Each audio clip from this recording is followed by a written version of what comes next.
এই কেকটা যখন আমি বানাই তখন খুবই ইমার্জেন্সি একটা কেক ছিল। আজকে আপনাদের সাথে একটা ইমার্জেন্সি কেকের ডেকোরেশন শেয়ার করব। এই কেকটা যখন আমি বানাই তখন আমার হাতে প্রচুর কম সময় ছিল।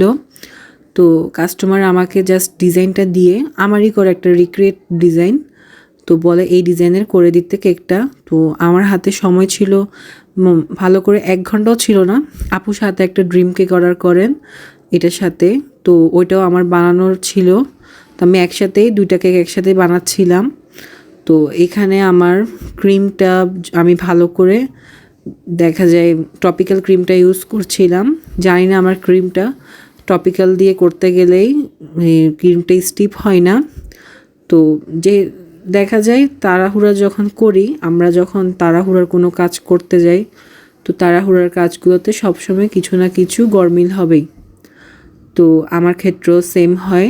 আমি এই কেকটা যখন বানাই তখন আমার অনেক প্যারা খাইতে হয়। তো আমি তাই জন্য ইমার্জেন্সি কেকগুলো নিতে চাই না কাস্টমারদের থেকে। কিন্তু আমার এই কাস্টমারটা হচ্ছে রিপিট কাস্টমার।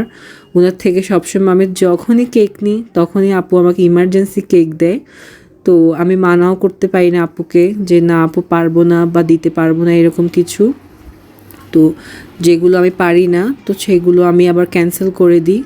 তো আপনাদেরকে কিছু কথা বলি, এই যে ইমার্জেন্সি কেকগুলো, একটা কেক যখন আমরা মেক করি তখন আমাদেরকে টাইম দিতে হয় নির্দিষ্ট একটা টাইমের মধ্যে। আর যখন আপনারা কাস্টমাইজ ডিজাইন দিবেন, যেমন ধরেন কোনো থিম ডিজাইন বা কোনো গর্জিয়াস ডিজাইন থাকবে বা ওয়েডিং কেক থাকবে, হলুদের কেক থাকে, এগুলো তো চেষ্টা করবেন আগের থেকেই অর্ডার করতে।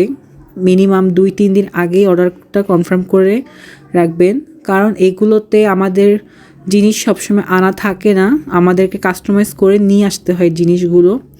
আর যখন ইমার্জেন্সি অর্ডার দিবেন তখন চেষ্টা করবেন সিম্পল ডিজাইন দিতে, যখন টাইম কম থাকবে তাহলে আমাদের করতেও সুবিধা হয়। তো এই কেকটা সিম্পলে ছিল, আমারই একটা করা কেক ছিল। তো দেখা যায় নিজের করা কেকও অনেক সময় আমরা রিক্রিয়েট করতে গেলে সেম টু সেম কিন্তু হয় না কেকটা। তো আমার এই কেকটার ক্ষেত্রে এরকম ছিল। তো এই কেকটা ছিল, আগেরটা ছিল একটু হোয়াইটিশের মধ্যে আর এটা একটু অফ হোয়াইটের মধ্যে হয়েছে।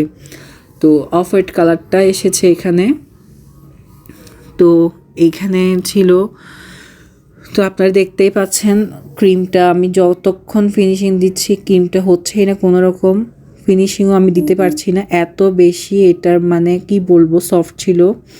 তো আমি ফ্রিজে সেট করার জন্য কেকটা দিতে পারিনি, মিনিমাম 5 মিনিট বা 10 মিনিটের মতো আমি দিয়েছিলাম হয়তো।